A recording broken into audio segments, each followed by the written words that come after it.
Hello everyone, welcome to Sanmarga classes. ವೃತ್ತಗಳು ಅಧ್ಯಾಯದ 35ನೇ ಪ್ರಶ್ನೆಯನ್ನ ಗಮನಿಸಿ.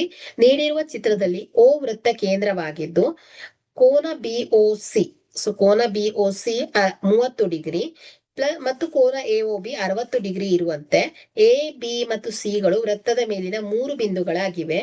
ಕಂಸ ಎ ಬಿ ಸಿ, ಕಂಸ ಎ ಬಿ ಸಿ ಅನ್ನ ಹೊರತುಪಡಿಸಿ ಡಿ ವೃತ್ತದ ಮೇಲಿನ ಮತ್ತೊಂದು ಬಿಂದುವಾಗಿದೆ. ಓಕೆ, ಬಿಂದುವಾದರೆ ಕೋನ ಎ ಬಿ ಸಿ ಅನ್ನ ಕಂಡುಹಿಡಿಯಿರಿ. ಕೋನ ಎ ಬಿ ಸಿ. ಓಕೆ, ಕೋನ ಎ ಬಿ ಸಿ. ಈ ರೀತಿ ಜಾಯಿನ್ ಮಾಡಿದ್ರೆ, ಹೀಗೆ ಜಾಯಿನ್ ಮಾಡೋಣ. ಈ ಕೋನ ಎ ಬಿ ಸಿ ಅನ್ನ ಫೈಂಡ್ ಔಟ್ ಮಾಡ್ಬೇಕು ನಾವು. ಓಕೆ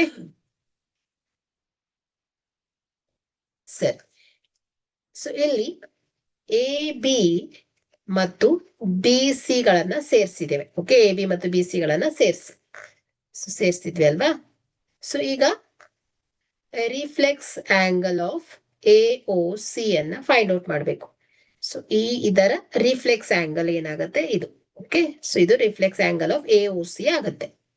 ಓಕೆ, ಹಾಗಾದ್ರೆ ಇಲ್ಲಿ ಟೋಟಲ್ ಕೋನ ಎಷ್ಟಿರತ್ತೆ? 360 ಡಿಗ್ರಿ ಮೈನಸ್ 60 ಪ್ಲಸ್ 30 ಏನು ಹೇಳಿ? 90 ಡಿಗ್ರಿ. 360 ಮೈನಸ್ 90 ಎಷ್ಟು ಬರುತ್ತೆ ಹೇಳಿ? 270 ಡಿಗ್ರಿ ಆಗತ್ತೆ. ಓಕೆ, ಹಾಗಾದ್ರೆ ಇದು ಎಷ್ಟು ಬಂದಿದೆ ಹೇಳಿ? 270 ಡಿಗ್ರಿ ಬರುತ್ತೆ. ಓಕೆ, ಇಲ್ಲಿ ಕೋನ ಎ ಬಿ ಸಿ. ಇಲ್ಲಿ ನಾವು ಕೋನ ಎ ಬಿ ಸಿ ಅನ್ನ ಫೈಂಡ್ ಔಟ್ ಮಾಡಬೇಕು.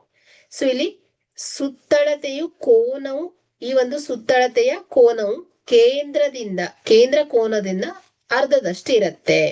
ಓಕೆ, ಹಾಗಾದ್ರೆ 270 ಡಿಗ್ರಿ ಡಿವೈಡೆಡ್ ಬೈ 2 ಮಾಡಬೇಕು. ಓಕೆ, ಇಲ್ಲಿ ಈ ಒಂದು ಸುತ್ತಳತೆ ಇದರ ಅರ್ಧದಷ್ಟು ಈ ಪರಿಧಿಯ ಮೇಲಿನ ಕೋನ ಇರುತ್ತೆ. ಹಾಗಾದ್ರೆ ಇಲ್ಲಿ 270 degree divided by 2 is equal to 135 degree ಬರುತ್ತೆ. ಹಾಗಾದ್ರೆ ಇಲ್ಲಿ ಕೋನ ಎ ಬಿ ಸಿ ಎಷ್ಟು ಬರುತ್ತೆ ಹೇಳಿ? 135 ಡಿಗ್ರಿ ಆಗತ್ತೆ. Okay, thank you.